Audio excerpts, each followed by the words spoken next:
आजा का घर छोड़ के बेटी दूर देश अपनाई हो, ना तेरी से तोड़ी के बेटी हो गई आज पराई हो।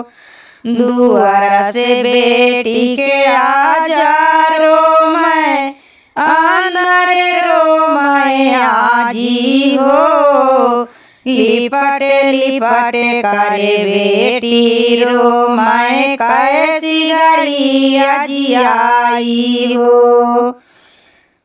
पापा का घर छोड़ के बेटी दूर देश अपनाई हो, ना तेरी से छोड़ी के बेटी हो गई आज पराई हो। दुआर से बेटी के पापा रो मैं अंदर रो मैं मामी हो, लिपट लिपट करे बेटी रो मैं कैसी घड़ी मम्मी आई हो।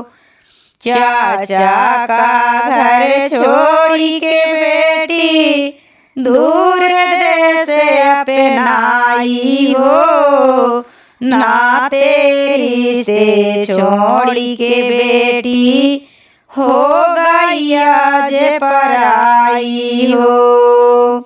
दुआर से बेटी के चाचा रो मैं अंदर रो मैं चाची हो, लिपटी लिपट करे बेटी रो मैं कैसी घड़ी चाची आई हो। भैया का घर छोड़ के बेटी दूर देश अपनाई हो, ना तेरी से छोड़ के बेटी हो गई आज पराई हो। दुआर से बेटी के भैया रो मैं अंदर रो मैं भाभी हो, लिपट लिपट करे नदी रो मैं कैसी घड़ी भाभी आई हो।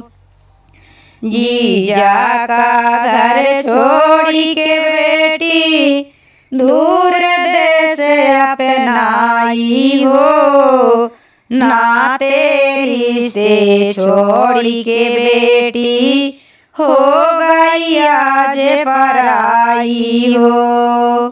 दुआर से बेटी के जीजा रो मैं अंदर रो मैं दीदी हो, लिपटी लिपट कर बहना रो मैं कैसी घड़ी बनी आई हो।